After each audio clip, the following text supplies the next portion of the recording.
do a quick assessment of who I'm talking to in this room today. So by showing of hands, how many pescatarians do we have in the room? Okay, represent. And how many vegetarians do we have in the room today? Okay, cool. And how many vegans? Word. Okay, great. Okay, so how many of you are eating a diet that you know you damn well you shouldn't be eating, and you're ready to transition into a healthier way of life? All right, so then we're all here together to grow and to learn. Good. Okay, I'm gonna get a little closer.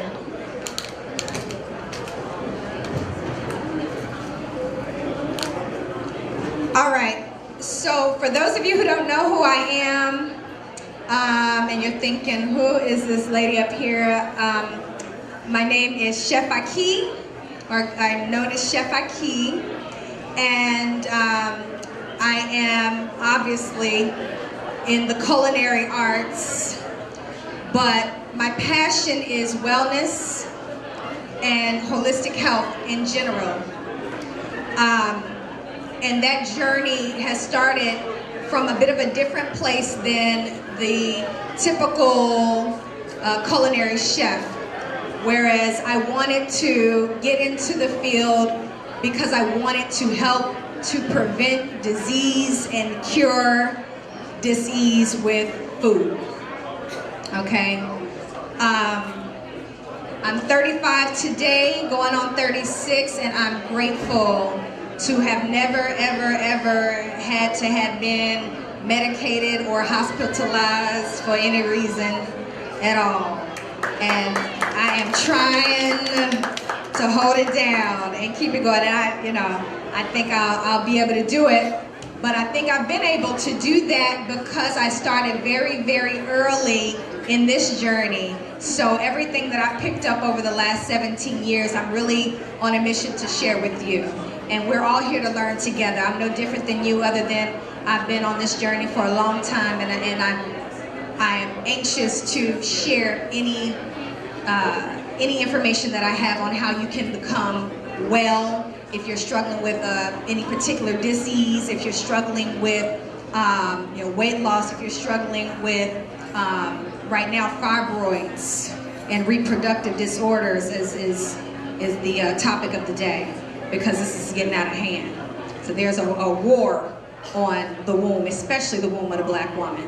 So that's something that we absolutely have to address and get serious about the situation, because we're spending billions of dollars every year. Black women are 78% of all hysterectomies right now are performed on black women, okay? And we're talking about billions of dollars, pre-care, post-care. I mean, it's crazy. All right, and that doesn't include all the medication. All right, so with all that being said, again, for those of you coming in now, hey, I'm Chef Aki. You can find me online all day, every day, teaching and trying my best to inspire via the food arts and lots of great information on how to get well. Now, as you can see here, we're going to talk about ancient foods for the modern man. And I want to be clear that when I'm saying ancient foods, we're talking about indigenous foods. As you can see here by the title of my book, Electric Foods, Indigenous Foods. I use all of these terms interchangeably because it really is the same thing. Natural foods are indigenous foods, are non-hybrid foods, organic, ancient foods, all right? So we'll go into some details, and we'll do a slide presentation today to get into that. So as the book here is Electric, A Modern Guide to Non-Hybrid and Wild Foods, all right? We're gonna kind of get into the differentiation between a typical vegetarian or vegan diet and what it means to understand non-hybrid and wild foods and electric foods and why this is important. All right, and then we'll do a little Q&A after. So All right, so we're gonna try to get through this slide, and I'm gonna hop all over the place a little bit. If you could go forward a little bit, thank you. Forward on the slide, next slide. Next slide. A little lopsided, isn't it? If we could straighten up the slide, brothers, Duran, I don't know who's controlling that. Next slide, next slide, next slide. We're gonna go all the way down, next slide, next slide. We're gonna go a little further, okay, further, further, further. A little further. Further, further, further. All right, hold on. Go back. All right, here we go. We're gonna start with what the hell do I eat?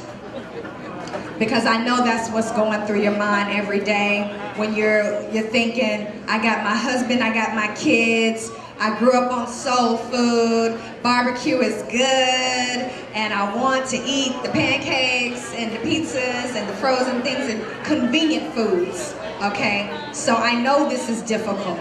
I know we all want to be better. Everybody wants to have the perfect tiny waist, and everybody wants to be strong and fit. The brothers want to maintain protein, and they want to keep muscles and mass and all of that, all right? So I know that it's a struggle. So we want to talk about what you can do today as opposed to a whole lot of rhetoric about what you should eat. I know that you know what you shouldn't be eating. I hope you know. But most of you know what you should not be eating. Okay, if it, like the brother just said, who was here earlier, if it did not come fresh out of the ground or from a tree, and it doesn't have any life force from the sun, that it absorbs from the sun, the same way plants have the photosynthesis process. African people or African ancestry, indigenous people of the planet are considered phototrophic. Like plants have photosynthesis, we're experiencing being phototrophic means that you're absorbing sunlight and you're turning that into nutrition in your body. Okay, so that's very, very important. So if it ain't that, then it's not it. All right, and it's very simple. We get real technical when it comes to this food thing about what you should and should not eat. And I'm here to tell you that it's not technical and it's not difficult. And it's actually a shame that we've gotten this far away from what we just should simply eat to sustain ourselves. Can you imagine the gorillas and the apes and the animals and birds sitting around saying, wow, man, did you get enough protein today? You know? Like, did you get enough amino acids? Or I don't think I'm getting enough enzymes. And, you know, they don't have that conversation. They just know. They're in tune. They know what to eat. You know, they don't have to read a book to figure it out and eat right for the blood type and macrobiotic, this and that. Why is that? Okay? Why don't they have to speculate? And why do we speculate about what to eat? Why don't we just know? Okay? So the thing is, we do know, but we've gone so far away from that we've become addicted. And that's what's really happening, is that we're not eating food, really. We're eating drugs. We're eating poisons, and we're addicted. We're just like a bunch of crackheads. And it's true. Watch your children. Watch your children when you take away all the carbs or the sweets out the house for a week. Take the potato chips and the noodles and the cookies out of the house for a week. And watch what happens. The kids gonna climb the walls because they're gonna say, oh, there ain't nothing to eat in here. And they look in the fridge and it looks like a rainforest, and they're thinking, there's nothing to eat. And that's unfortunate, you know. So we have to change the entire lexicon here of how we're dealing with food and understanding food. All right, so what I call the Class C diet, Aboriginal vegan, vegetarian diet, the first stage of actual healthy eating. This is the practice of eating organic and wild vegetables and wild grains. All right? And that means none of the food is grown conventionally, sprayed with pesticides, and it tells you why. Pesticides destroy the glandular and the endocrine system of the body. It escalates cancerous estrogens, and it alters nerve signaling via their dense ammonium compounds. So in short, cancer. okay? This is also talking about estrogen, which is a major issue with reproductive disorder with women. Way too much estrogen going on. Estrogen dominance is the basis of all reproductive disorder. And that's coming from not only what you eat, but it's coming from, of course, birth control pills. You know, the doctor tell you to go balance your hormones and here's a pill. Well, it's an estrogen pill. Okay, so we want to be very careful about estrogen pills because it feeds fibroids. Estrogen actually lives off of, feeds what we call white adipose tissue, and that's what's going to cause tissue growths. It's going to cause reproductive growths and things like that. Okay, next slide. Next slide. Next slide. We're going to go to substitutions. Next slide. Okay, this is really long. All right, substitutions. So we want to talk a little bit about how to substitute some of the foods that you love and replace them with some electric foods, some ancient foods, some non-hybrid foods. Now, let me be clear. Non-hybrid, I know there's a lot of speculation about what a hybrid is and what it isn't and why it's necessary, and I want to clear that up, okay? Here we go. So, hybrid foods are foods that are altered not only through being sprayed by pesticides like in non-organic item, okay? Because you can have an organic hybrid food. Okay, so be mindful of that. You can go to Whole Foods today and find an organic grape or watermelon, but it's still hybrid because it doesn't even have a seed in it. So when does the creator do that? All right, so that's something's going on. And what's going on is called manganese inhibitors being added to that fruit or plant, and it is causing sterility. So now that food has become seedless so that you don't have to worry about seeds getting in the way. But then, you know, then we have problems with our reproductive system because the plant has no reproductive system. Okay? So it doesn't matter if it says organic if it still is seedless. All right? So I want to be clear about that. Also, when we're looking at these Cavender bananas, you can Google all over and see about Cavender bananas being a major hybrid, one of America's largest hybrids. You go all over to other parts of the world and you see Dole Company, all right, making billions of dollars off of those big old seedless Cavender bananas. A real banana or an indigenous banana in its normal, healthy, natural state with its genetic integrity intact, the way God made it, thousands of years ago, is a very small banana. And I'm sure you've seen them. They're called burro bananas. All right, and they have little black seeds in them. Have y'all seen those? Okay, that's a banana. Very sweet, delicious, let it ripen. The same way you do with your banana, your regular banana. And then you can freeze those and make your smoothies with those and so forth. And make your banana pudding or whatever you're gonna do with it. All right. So again, another hybrid, super sugary, pumped up hybrid. Could be organic banana, yet still hybrid. All right, so this is the detail we're getting into here. All right, so wheat is the first thing on the list because wheat is one of the #1 killers, attacks the immune system. Wheat is awful. You know, what they did with wheat back in the late 70s and 80s, making us think that this stuff was healthy, is just ridiculous. Majorly monocropped, hybridized, gluten-filled, nutritionalist item, okay? Food-like stuff, but not really made for consumption. There's a great book out called Wheat Belly. Wheat Belly, incredible book that breaks down all of the things that you can suffer from due to eating too much wheat, and they put it in everything. So you want to be very careful about wheat bread and wheat this and wheat that. It's not good for you. We're talking about asthma. Your children are suffering with asthma, suffering with eczema. If you're suffering with inflammation, diabetes, you want to get off that wheat. So you can replace it with things like your quinoa flour, your millet flour, your teff, your amaranth, your spelt.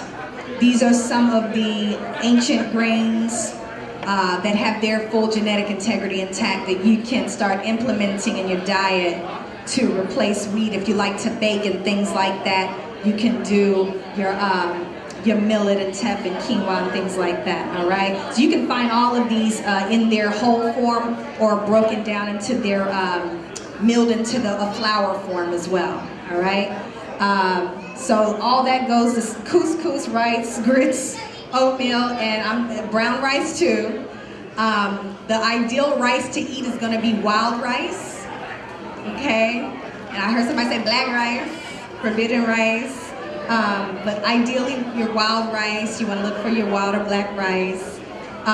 If you're going to do couscous, I don't suggest it. I suggest you do the quinoa instead, amaranth instead. If you want a good breakfast cereal, get away from the grits and the oatmeal. Try your quinoa flakes. Try your chia seed, your amaranth mixed with your millet, mixed with your quinoa flakes. Millet makes a great breakfast, okay? So these are some of the things that you can make it like oatmeal, okay? But it's not gonna be this mucus-forming, glutinous, almost nutritionalist item, all right? And I know some of this sounds crazy to some of y'all. It's like, that is my favorite thing, you know. I get it. It's, you know, it's cheap. That's why it's cheap. It's not a health food, okay? So they want you to purchase the cheap, nutritionless foods to fill you up. So you're out the door, you know, so that's what that's about. All right, but it's not good for you. Potatoes, turnips, rutabagas. So you're gonna wanna replace your potato and your carbs in general with things like your butternut squash. If you don't feel like chopping that bad boy up, because I know it can be a pain, especially if you got a big family. Everyone loves butternut squash. You can make them like candy yams if you want to, minus the white sugar and the butter. You can use your coconut butter, and you can bake it, and it's wonderful. Bake it whole. You don't even have to skin it. You can just chop it down the middle and bake it. It's wonderful. But you're gonna wanna also do, like your wild winter squashes are wonderful. All those weird looking squashes that you look at, you're thinking, what the hell is that? And you know, how do I incorporate that? Don't be afraid of it. Put some heat on it and it's wonderful. You know, don't run from the squashes. These wild squashes are great. You can find butternut squash chopped and frozen, organic. All right, so look for that in the frozen section and dump that in your stew. You know, dump that in your casserole. You know, toss that up, sweeten it up, and make it, you know, get some maple syrup and some cinnamon and some vanilla, some sea salt. Just jump on in there. All right, white onions. We want to get away from the white onion. It is, again, a hybrid in its full genetic integrity. A white onion is a red onion, all right? Red onion is wonderful for neurological system. It's wonderful for your blood, great for your liver. Red onion is going to be the #1 spice of choice in vegetarian cooked food. You're going to want to do red onion. Get away from garlic. And I know that this is a major argument and topic among many people. If you guys are familiar with Dr. Sebi, you know that he is anti-garlic. And I'm gonna tell you why, all right? So garlic, as well as a hybrid, it's highly acidic, all right? So we're talking about the alkaline and the acidic balance of food. All right, what we put into our bodies, that we want to balance that acid alkaline. And some people will say you want to be completely alkaline, And I know that, there's a lot of this alkaline water fad, and people are buying $10,000 alkaline machines and spending all this money on alkaline water. You do want to try to get your body as alkaline as possible and put alkaline foods in your body, but there are some necessary acids, okay? And there are some alkaline things that you cannot put in your body. I mean, bleach is alkaline, ammonia is alkaline, okay? But that doesn't mean it's digestible for you. So the goal here is to balance your acid alkaline. For example, a Meyer lemon is acidic, but it's a structural acid. Okay, so you still need some of these acids. It's very cleansing. And some people think limes are acidic. Actually, they're alkaline. Acidic doesn't mean that it's something that is sour. I think people assume that acid means sour and alkaline doesn't and all this. But it's all coming down to what the pH balance is of that fruit or plant. All right, so above 7, 7.5 alkaline, below acidic, and anything acidic, of course, is detrimental to the body, detrimental to the organs. And coming from a background in colon therapy is how I really got into culinary arts, was colon therapy.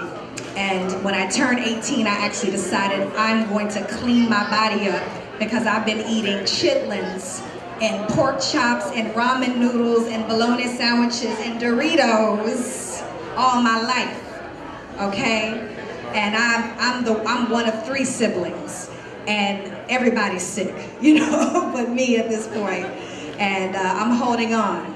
So, after watching my grandfather pass of diabetes, watching my mother suffering from thyroid issues, my sister who cannot have children, has never had children because of ovarian cysts and full hysterectomy at just 23, which is insane, all right? This is something that I did not want to have to experience. I wanted to prevent, okay? So, I'm coming in thinking, my God, there's something wrong here. I don't think that God meant for us to not be well. How can I fully live my purpose if I'm not well? How can I actively be there for my husband, my family, my peers, my work that I'm here to do, if I'm not well? So we have to, especially Black women, we have to start prioritizing ourselves a lot more, because we take care of everybody, right? And we don't really take care of ourselves. So that's very important. So we want to try to incorporate these alkaline living foods into our body to help that inner ecosystem to be flourishing and balanced, and keep our organs intact, keep your blood clean. It's very important. We don't want to become so inflamed that we're not able to function, and then your organs start to turn against you, all right? So we want to get off garlic in general, but it is something that can be helpful. It is an antibiotic. If you have the flu, this can be used as a medicine, all right? But it's not supposed to be used as a daily 3 to 5 time a day food consumption item. Does that make sense? This is not something that you eat all the time. This is a medicine, all right? For when you want to blast that mucus out of your system in the flu season or something like that, but it's not something you want to just eat all the time. It actually really tears away at what's called the mucosal lining in your intestinal tract, okay? As does all acidic foods and processed foods. All these denatured foods tear away and eat away at that mucosal lining, especially meat. And I don't care if it's fish, to my pescatarians, you gotta transition over time, and I understand that, I respect it. It takes time. But all flesh foods go into the body, 98-degree weather, and they rot, period. They ferment, they rot. And once that fermentation takes place in your gut, all right, it turns into a poison because it's not digesting. Your body's not just pulling it in, making it nutritious and dumping it out. It's sitting in your body. It's making your bowel very sluggish. It's very slow to move out of your system, okay? And I'm telling you, from a colon therapist perspective, lions, tigers, and bears in that thing, like, it's not cool, okay? It's bad. And I've seen brothers come in there with 6 packs and they have the worst digestive system, okay? Because they're athletes and they're eating steak and potatoes every day, all right? And they work out. They work out, but their digestive system and their organs are rotting inside, okay? So don't get it twisted. I hear a lot of people say, well, I work out, you know, but your fitness starts in the inside. Fitness starts in the organs. Fitness starts in the organs, all right? Wellness starts in the organs. So you can see a lot of tiny people. That doesn't mean that that's a sign of wellness, okay? So keep that in mind. Corn. We want to get this corn out of our body. I don't know if you guys are familiar with the cornification of America. Look it up. The cornification of America will change your perspective about what is going on with the corn industry. Everything is corn. Everything is corn syrup. Everything is, you know, they'll try to trick you and say it's a amaranth cereal. And you look at it, and the first ingredient is wheat and corn, and then there's a little bit of quinoa, and there's a little bit of amaranth, and, you know, they try to trick you. You know, you think, oh, yeah, you know, a little bit of corn. You know, the corn is very detrimental, does not digest, is highly hybridized. Corn started off as maize, all right? That would be the ancestor of what is today's poisonous offspring, all right? This big, cheap, sweet, oversized corn that we're eating today. So be very mindful about that, vegetarians. So this is just a great list of some things that you can start supplementing. If you love your garlic, do some scallions, do some shallots, do some chive. As a matter of fact, esotephyta is a spice. They also call it hing, H-I-N-G.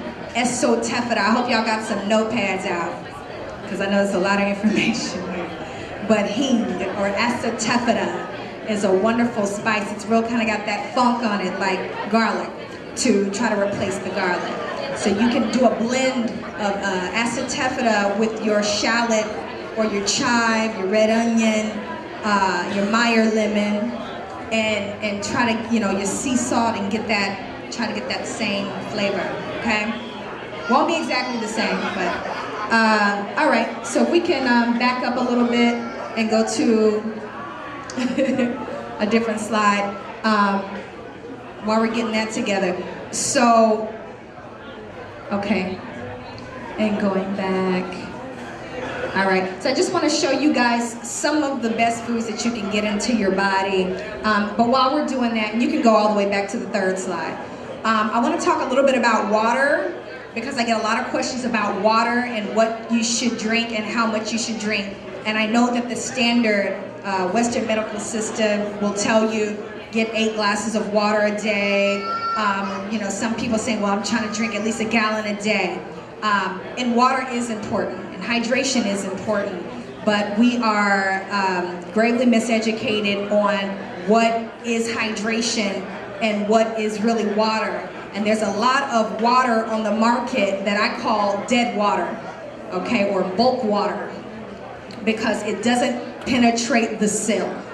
So you are not really drinking, okay? And I want to make that clear, in that what's happening is our current water system is subjective to the point to where we just really have to make do with what's best, and then from there treat our water to get the most out of the water. And that's what's going on. Don't run out and get a $10,000, $20,000 alkaline machine. What's happening with these machines is the water is running through metal plates that are giving off the electric charge that is saying boom, alkaline, and then it comes out and you do the test and it's alkaline. Okay, so again, going back to nature, you know, God didn't make an alkaline machine, give it to Adam and Eve and say, bam, you know, here's your alkaline water. It didn't work like that, nor do my mother nature doesn't work like that, and that I need to go spend $20,000 for me to drink. You know, that's not how we're gonna do that. So how do we do that? We use nature. And like the brother Kepra said, your first hydration should come from your fruits and vegetables. That's first, because that is an alkaline water coming out of that peach or that papaya or that watermelon or that pear. Okay, that is your first source of hydration. And I'm telling you that you can get more hydration from a cucumber than you're gonna get from 2 cups of dead water, tap water, bottled water. And if you're lucky, that bottled water has a BPA-free container so that you're not also getting leached chemicals and dyes and all these things. This water is sitting in warehouses for days in the heat before you even get it, okay? There's been numerous tests on water. There's some incredible videos out about water and how they're taking all the city's water and condensing it, and you can see so much crap from dog hair to feces and urine. I mean, it's insane. All right, so water is bad. That's the truth. Get you some distilled water. Get you some spring water. And get it home and treat it. If you have to get a glass dispenser, 10, 20 bucks, you can find that online, find it in a health food store. Keep that dispenser in your home. Get those BPA-free or glass containers, 3-gallon, 5-gallon, whatever. Go to your health food store, fill that up with some distilled or some spring, you know, or whatever they have that is the cleanest, most purified form of reverse osmosis water that you can get. Take that home. Get you some liquid chlorophyll. Liquid chlorophyll, organic. And you're gonna put a few, maybe a tablespoon or so into like a 5-gallon container. You wanna do maybe a tablespoon or 2 of the chlorophyll. And that's gonna go into your water, and that's going to alkalize your water. It's also going to structure your water. It's going to restructure the ions in your water, and it's going to shrink that molecule so that it can now go and penetrate the cell, so you can really get hydrated. And you'll feel the difference. You'll know, okay, now I'm drinking water. Okay, it'll hydrate your cells. That's very, very important, because the cells are dehydrated in most people, especially because of the high carb diet and the high iodized salt diet that we're eating. Now, there's nothing wrong with salt, but there is something wrong with table salt. So we want to incorporate salt. As a matter of fact, I'm very anti, if any of you are following my blogs or anything, I talk about salt. I've been talking about it for years, and that the doctors have scared black folks, especially because of high blood pressure, into not eating salt. But salt's one of the most nutrient-dense things you can put in your body. It's electrical, and you need salt, all right? But you want the right salt that's full of minerals, and that's gonna be your Celtic, some people say Celtic, salt. It's kind of moist. It's been sun-dried. Also your pink salt, your pink Himalayan sea salt preferably. There's some red and black salts out there that are wonderful, full of minerals. All right, so you don't have to eat tasteless food, okay? You can have salt, but you want the right salt, all right? It's very electrical. You can light a light bulb with salt water. All right, so, and as you can see here, we're still talking about eating fruit with seeds, very, very important. Papaya being just one of the best things you can get in your body. Back up again. Oh, that's the baby banana that we were talking about earlier. That's actually one of the red burro bananas.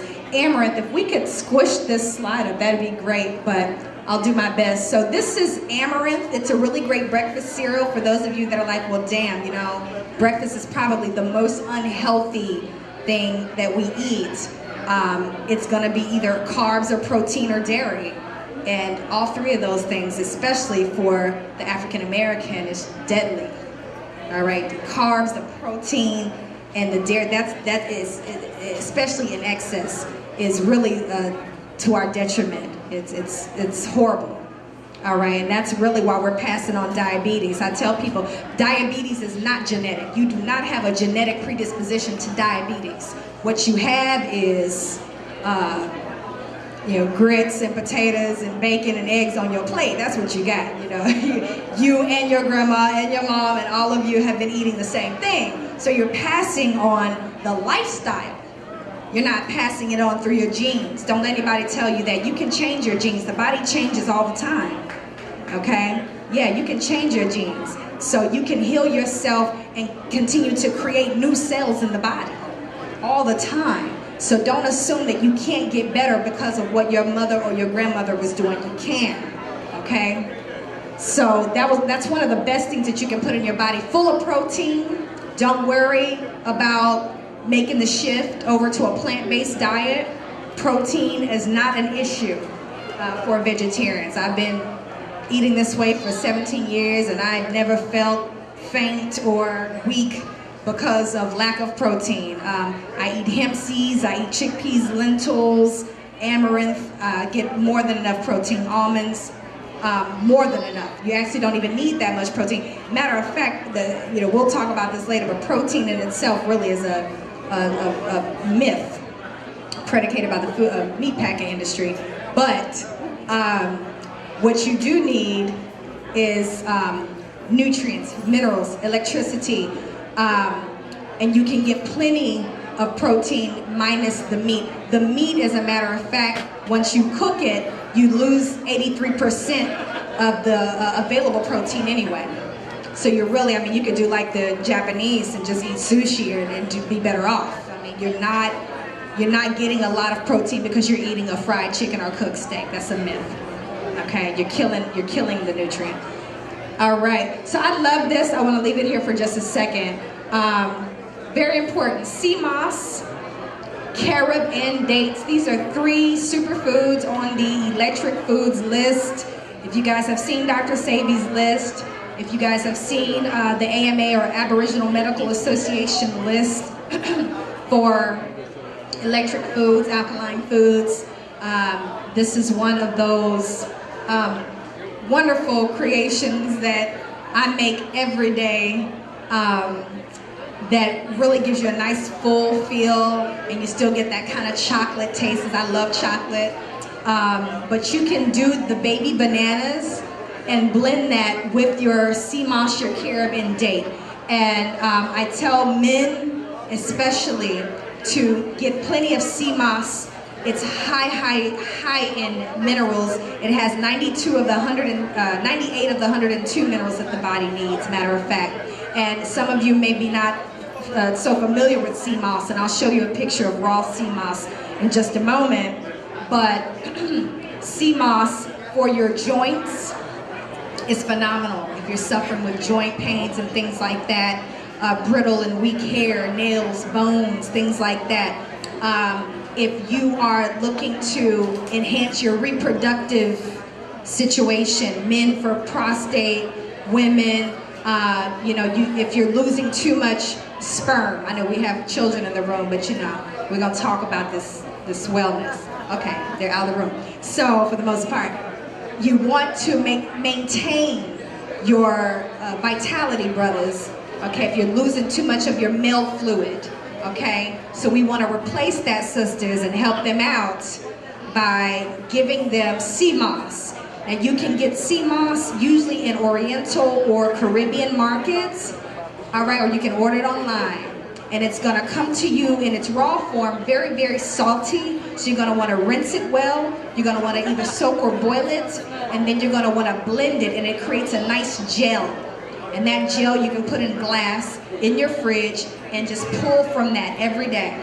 Throw that in your juices, throw that in your smoothies, throw that in your, I make pie with it. It's wonderful. It has a nice gel texture. So it's very similar to male fluid, matter of fact. And it actually, we're one and the same with Mother Earth. She knows what she's doing. And that sea, which is very vital, creates a whole nother life being. We need to enhance that process through using something like our beautiful sea moss. So this is sea moss after it's been rinsed, and now it's in its soaking process. It can be soaked or boiled. I usually boil mine really quickly. I mean, it doesn't take time. I mean, 3 minutes, this stuff is melting, and you can let it cool, blend it, and store it. And just take a tablespoon or 2 of that every day and put it in your smoothie, all right? As you can see here, plenty of trace minerals, potassium, calcium, fights infection, digestion. It's excellent. Excellent. And it's excellent for children and babies. If your children are having issues with digestive, eczema, any of those brittle bones, for babies, if they're too small, if they're born, I had a sister whose baby was preemie, and that baby sprung up so well. Her and her mother sent me a letter to say thank you for this recipe because this baby is thriving. This baby had a diet of sea moss with almond milk blended with some coconut water, hemp seed, and avocado. And we added the avocado a little later when he got a little bigger. But just in the beginning, it was a little bit of her milk because she wasn't able to feed. So as much as she could get, we had her milk blended with hemp or almond milk or coconut water with flesh or without, blended in sea moss. And the baby would just drink that. And then we later included dates as well and pink salt. Okay? So that baby formula right there is... I mean, this baby is thriving, okay? Nice and plump and thriving. Dandelion, I don't know if we can scoot that slide up, brothers, whoever's controlling the computer over here, but if we can scoot that up and see a little bit more about what's going on with Dandelion, don't change chest. And she tells that story. And it burst on her chest in the middle of the night, and she went and was examined, and the cancer has completely left her body. No medication, no radiation, okay? Her cells simply wanted to live through her diet. You know, she was able to replenish and nourish her cells. You know, very simple, very simple. So the body always wants to heal itself. That's the big thing that I think we forget. We act like the body is something that's working against us, but the body is always trying to heal itself. It's the most sophisticated machine. You know, the Creator has made us wonderfully so that as long as we're providing the right environment, it will work just fine for you and it will heal itself. So usually, you know, when there's a problem, that's just a signal that you need to provide a better environment for your body to thrive. All right? We have any other questions? Lupus. With lupus, you know, for those of you just coming in, lupus, cancer, multiple sclerosis, even AIDS and herpes have all been cured. Been cured for years, okay? And I don't know if you guys know about the brother, Dr. Sabi, went up against the Supreme Court in 1989. Look it up. That brother never been to school. That brother could barely read a book. And he's right out of Honduras. Born and raised, English being his second language. All right. In 1989, he was arrested for promoting that he was curing these diseases, including AIDS. And he went to the Supreme Court and came to the courthouse with 77 patients along with their diagnostic sheets proving that he had cured them simply with living non-hybrid foods, not vegan vegetarian, meaning vegetarian pizza and hot dogs, non-hybrid electrical food. And then he had his herbs as well as a part of that process and cured all of those diseases, okay? So, you know, when the sister's asking about lupus, my first thoughts are, you know, that everything has to start with the detoxing of what you've already put into your body. You know, anything that's detrimental to your body, you have to cleanse that out first. And then, you know, you're gonna do that with your Meyer lemons, your limes, your ginger, your cayenne, and then you wanna rebuild. And fruit is cleansing. You know, really people say, I'm gonna go on a detox, I'm gonna go on a cleanse. Your food is the cleanse. What you eat is the cleanse. You should always be cleansing. I say the ABCs of cleansing, always be cleansing. Everything you put in your body is the cleanse. So it's not like, oh, I'm gonna do a cleanse and all, you know, you're cleansing, okay? So you're eating a cleansing diet, all right? So incorporating the ginger, the cayenne, the bitters, the herbs into your diet, that's gonna cleanse. And then you rebuild with sea vegetables, especially for lupus. Sea vegetables, and you wanna get a whole lot of copper, iron, magnesium, things like that that are going to come through your leafy greens, your burro bananas. Also, there's a fruit that's coming to mind here. It's going to come to me any moment. But you want to incorporate some of these exotic fruits that we stayed away from.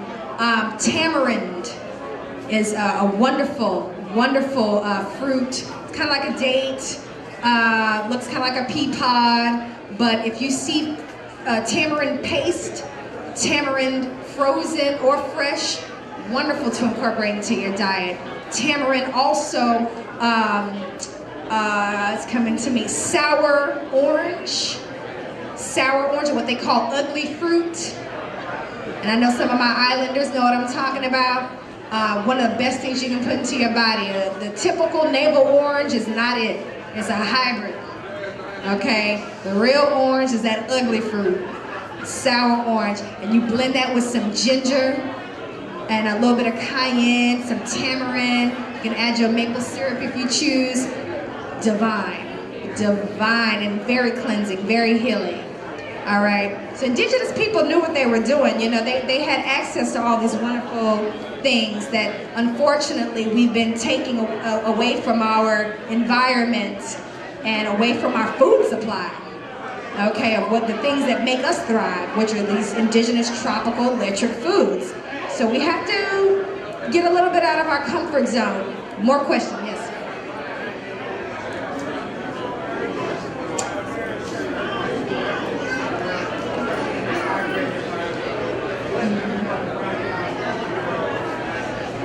Absolutely. Gotcha. He's asking about herbs, you know, what herbs do I grow or what I suggest you grow. And again, you know, for my Sabi babies in the room, y'all know half of the herbs that he uses are things that just don't grow here. And you'd be lucky if you can find them. You got to go across the border. But while you're here, and our Native American ancestors taught us well, my family's Choctaw, and they are serious about getting some of these foods that are still considered indigenous foods into the diet. And so there's going to be things like the native herbs, burdock. Burdock grows wild where I'm from in Oklahoma. And burdock is one of the best things you can get in your body, full of iron. Sisters especially need this if you're dealing with that low iron. Burdock. Also grow you some nettle, stinging nettle. Wonderful. You can make your infusions with that. Raspberry leaf and also the dandelion leaf. That's one of the ones I would suggest that you incorporate into your diet or grow. And I personally love eucalyptus. Any other questions? Yes. What's the reverse process in alcohol? So if we eat all of what we're eating and then we go and get drunk, does that counteract?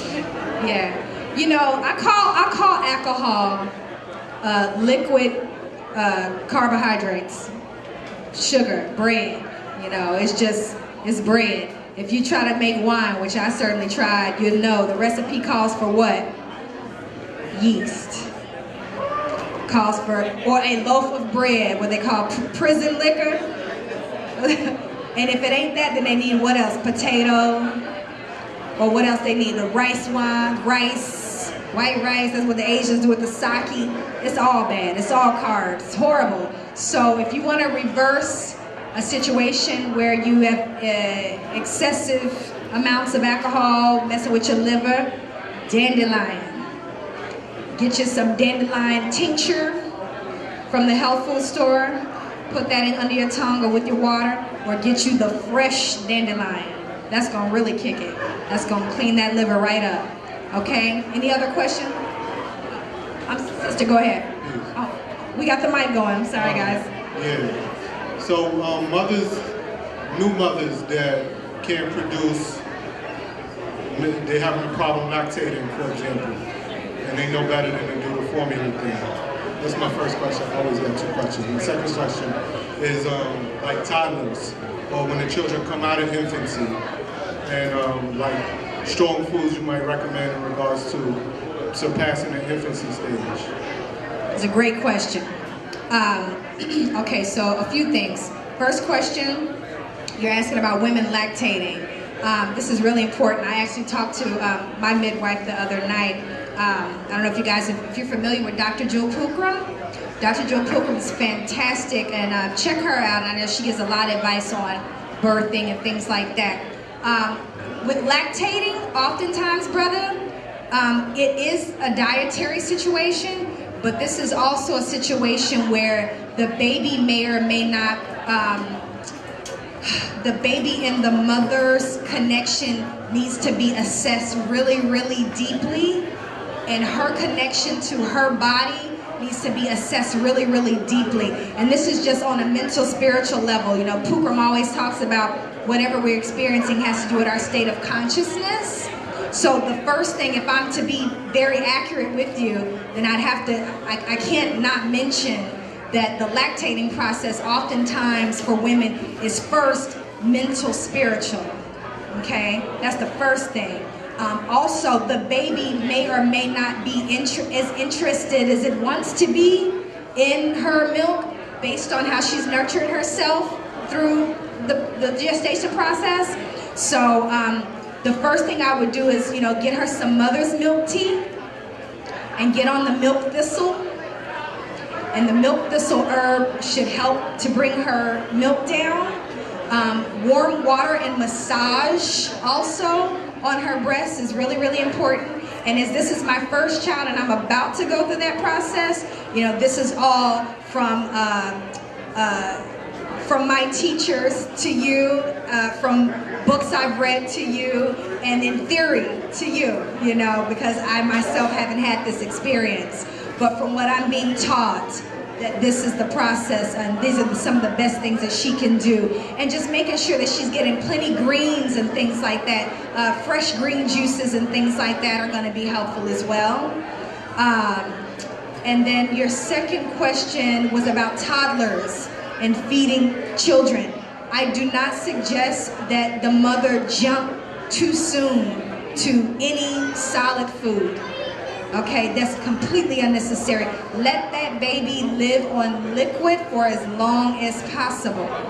Okay, so of course her milk being the first and best source of nutrition, and then secondly, if that can't happen, hemp milk and sea moss. That combination is excellent. And get some of this, flesh out this coconut and that water and blend it in that Vitamix, you know, high-speed blender.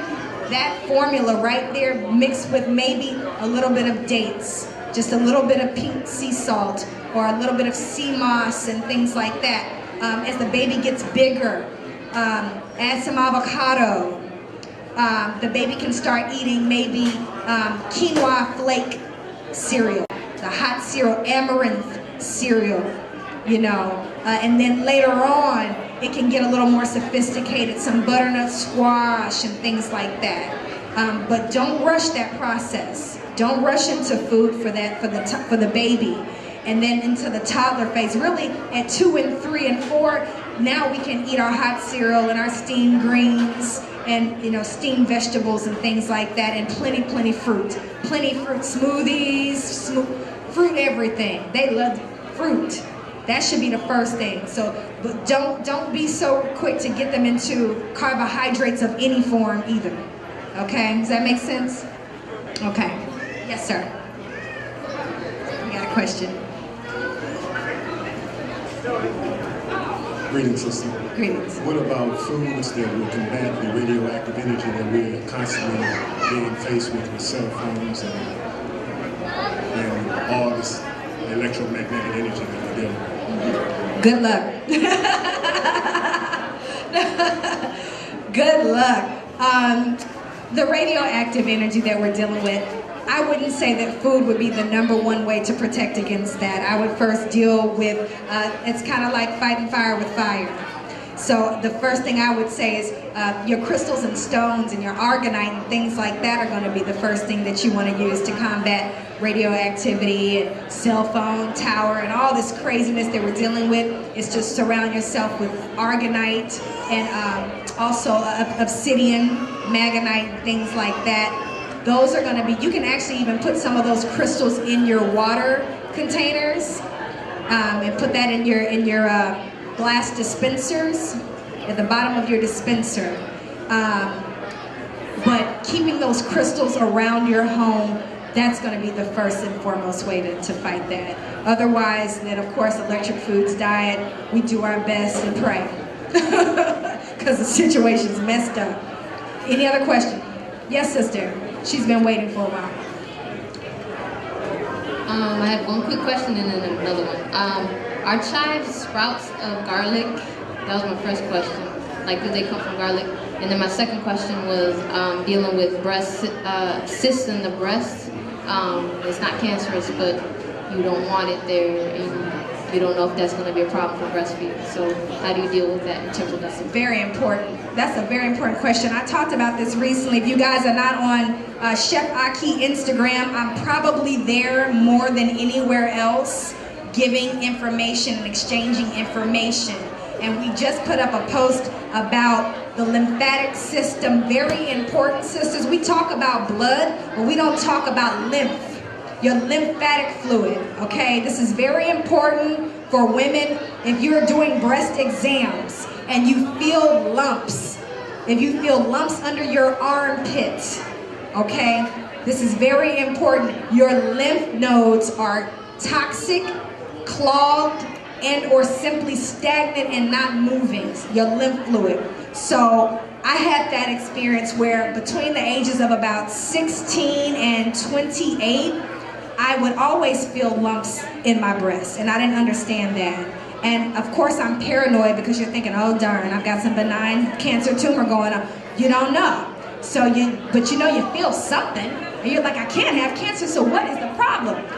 What's going on, sisters, is we have to, one, get off of these underwire bras. And I know my sisters with the tick old bitties don't want to come off the underwire. I get it. I feel you. And even you, as you're progressing in your diet and getting that estrogen out of your diet, your breasts are going to go back into more of a state of balance with the rest of your body and skeletal system as well. Okay? Because that estrogen is telling you we're preparing for a fetus. Okay? That's what's going on. So we want to get the underwire bras, get you some natural cloth bras that give you some good support. If you got to spend $100, that'll be that one bra that you wash and wear that bra, because you don't want that wire picking up all that mess and leaching into your skin. Okay? Putting those metals and aluminum in your skin. Same thing with aluminum pots and pans. Second thing, deodorant. Get off conventional deodorant today. Today. Now, I know you're saying I tried the natural one and it don't work. It's true. I tried 15 of them and they didn't work. It wasn't until I tried the crystal deodorant, which is the salt crystal, that actually worked for me. Okay? Now, I've heard maybe 1 or 2 people say it didn't work. Most people say it works. Okay? So it's very strange because it's a salt crystal and you gotta wet it and roll it around. But I'm talking about hot yoga sweat lodges. It works for me. So get off the conventional deodorant today, because the perfumes, the parabens, the chemicals, the aluminum, all that stuff is going into your armpit. And this is a very moist area where your pores are open and drinking that stuff every day. And then it's going right into your breast and causing these blockages in there. Okay? And your body needs to be expelling that. This is an area for expelling and cleansing and detoxing. Okay? So you're not supposed to not sweat, but you're supposed to just be a little damp. Not funky, but damp. And all that will start to change as your body chemistry is coming into balance when you get into more of a plant-based diet. So this is all a process, okay? So you want to also get yourself a dry skin brush. And when you get into your shower, brush yourself from the foot up in circular motion, clockwise toward your heart, and get that lymph fluid moving in your body. And of course, exercise helps with this to get the lymph moving. Hot and cold showers and things like that, hot and cold baths, take your salt baths and things like that. But you're gonna see, I'm telling you, I didn't even realize that one day I just had no lumps anymore. And I'm telling you that for a fact. There were no more lumps. And I know it's because I switched finally. I mean, I was vegan for years. I just finally said, okay, I'm gonna switch. I just didn't take it seriously. And one day the lumps were gone, okay? And you asked about garlic and chives. So garlic and chives is garlic from the chive family or vice versa? Is it sprouted from a garlic? That's a good damn question. I don't know. I'll find out. Any other questions? Yes. If you're drinking water on the go, you're not able to get to Some good water. Yeah. What do you do? What do you do? All right, so I'll tell you what I do is myself and my husband, we've got our water distiller at home that we've treated that water, and we recycle our glass containers. Go to TJ Maxx, if you got one from Whole Foods, wash it out and keep it. Get you some bottle cleaners, $2, $3, $4. Get you some glass containers. Fill that sucker up at home and go. Keep 2 of them in the car. That's what I do, because I don't want to have to get stuck with crap water. So I take my water with me. I take everything with me. Go ahead. Yes? I would like to know, what can I do I have arthritis in my legs, and I'd like to know what can I do to convert it out the way. Understood. Gotcha. One of the first things you want to do is get rid of any aluminum cooking pots and pans. So we're done with that. Perfect. My grandmother struggles with arthritis, and all her life she's been cooking with a blend of cast iron skillet and then some really cheap pans, aluminum pots and pans. And she's struggling with that aluminum coming from, of course, again, a combination of underwire bras, deodorants, things that we're drinking, bad water, and then also the pots and pans. So once that's out of the way and you're rebuilding, the sea moss that we talked about is wonderful. Red onion is wonderful. And it's coming to me. The burdock that we talked about, wonderful to incorporate into your diet for arthritis as well. And I'm thinking of a few other things as we're talking that are coming to me right now for arthritis, but I have some information for you specifically on arthritis that if you come see me, I'd love to email it to you. I have a whole blog on arthritis I'd love to give to you. Yeah, thank you. She's got the mic. Hi. What kind of foods do you recommend for fibroids to get rid of fibroids? Fibroids. That's happening. Glad you asked. We're doing a huge fibroid elimination campaign right now, you all. If you go to fibroidelimination.com, you can learn a lot about and read some of the excerpts from the Fibroid Elimination Bible. You can also download the Fibroid Elimination Recipe Guide. 19 bucks, download it to your phone. GoChefAki.com, AHKI, fibroidelimination.com. Some of the best things with the fibroids, a lot of it is what you take out of your diet. There are even some estrogen-filled, or what we call aromatase-filled foods that are even vegetables and fruits that you want to take out the diet. The first thing is fermented. Anything fermented. And I know they try to say, oh, eat fermented and kombucha and apple cider vinegar and all this and that. For women with fibroids, I do not suggest it to get the ferments out of the body. Certainly want to get rid of anything that is going to increase fat. What I find with women with fibroids is 90% of them are struggling with weight also. And so oftentimes it is the estrogen and the what we call fat or white adipose tissue feeding off of each other. So the more that you are sweating, the more that you are eating very, very clean, no carbs. No carbs with the exception of maybe butternut squash, and then quinoa, your millet, your amaranth, your spelt. No carbohydrates, because that's going to feed the fibroid. No ferments, and you want to get the black cherries that we talked about, and the red raspberry, very important. Blueberries, blackberries, any of that stuff, very important. Get off peanuts, peanut butter. Get off that also.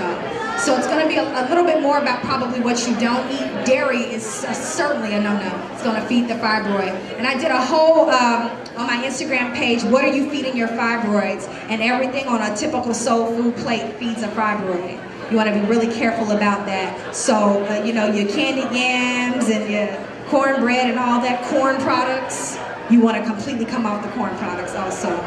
Okay? So this is some good stuff for any reproductive disorder. Yes, sir.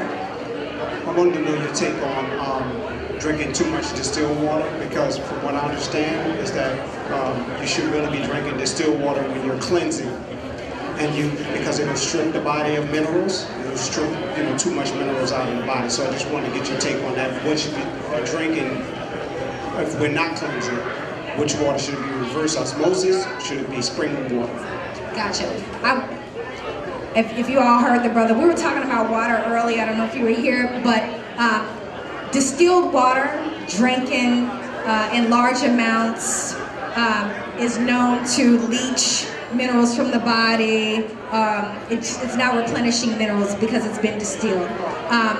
We talked about treating our water a little earlier. I don't know if you were here, but adding chlorophyll and pink Himalayan sea salt to the water is going to be best. And then also the spring water, of course, is best, but I would still treat my spring water also. And then, of course, your first choice of water shouldn't come from anything less than your coconut or your fruit in the first place. So your fruits first, then your chlorophyll spring, your chlorophyll distilled water, in that order. And reverse osmosis, I don't really suggest. You know, again, we just don't have a lot of access. I know a lot of people just don't have access. Some people you can go to lipsywater.com and order fresh spring water in glass to your home and things like that, lipsywater.com. But for those of you who can't, if you have to have a reverse osmosis, treat it, and good luck. It's bad. Oh, liquid chlorophyll, you can find it almost any health food store. Look for it organic. There's a brand called, I think, Desouza, Desouza, something like that. Good brand, pretty much tasteless, $7-8. Any health food store, Whole Foods. I don't know the local health food store here. So I'm gonna get ready to shut it down, guys. I'm gonna take one more question. Yes.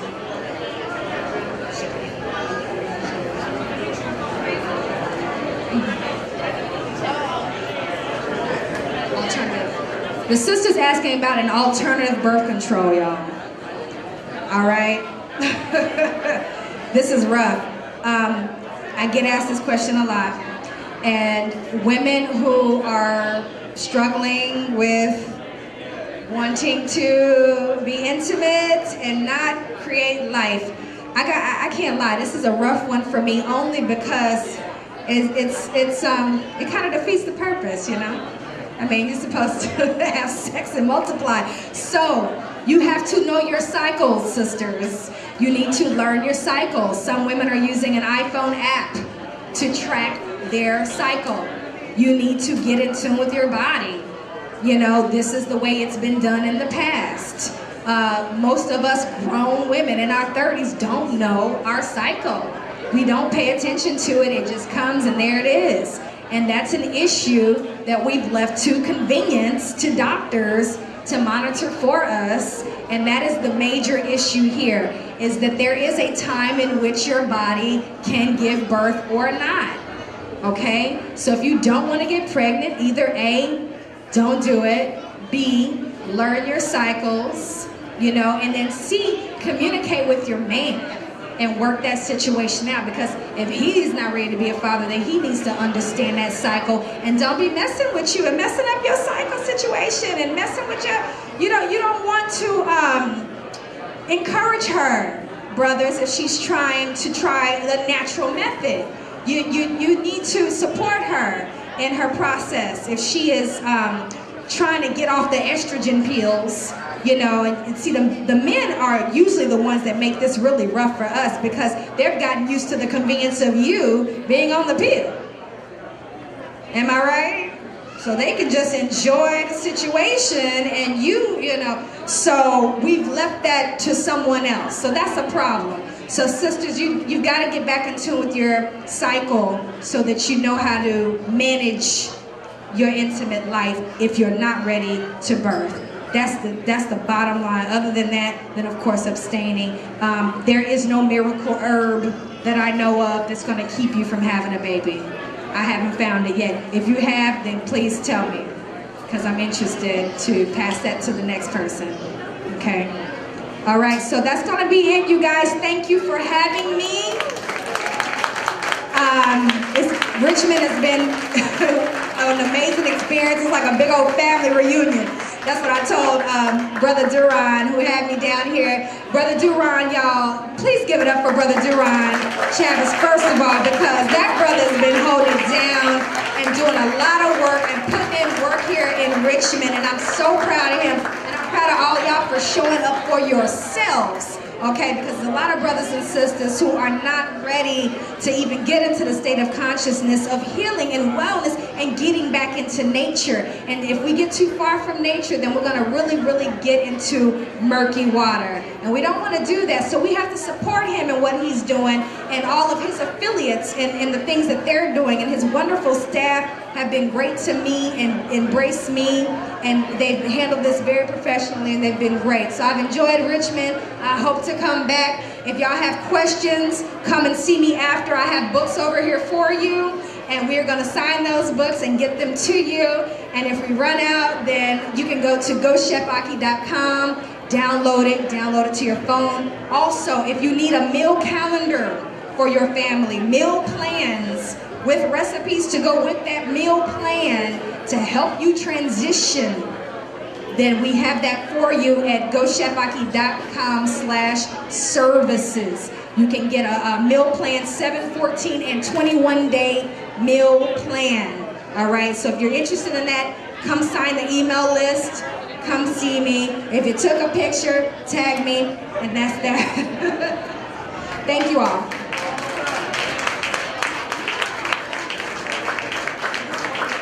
All right, peace and power. Next I'd like to, before, give it up one more time for Chef Aki. Hold up, no, wait. I see people moving. I got something really powerful for you. Please, do not move, do not leave, do not get out your seat yet, okay? I see people itching. Don't do it. Ashe. Ezebu Muntu is about to come, y'all. Gonna have to get up because y'all will have to make room because we are going to throw down.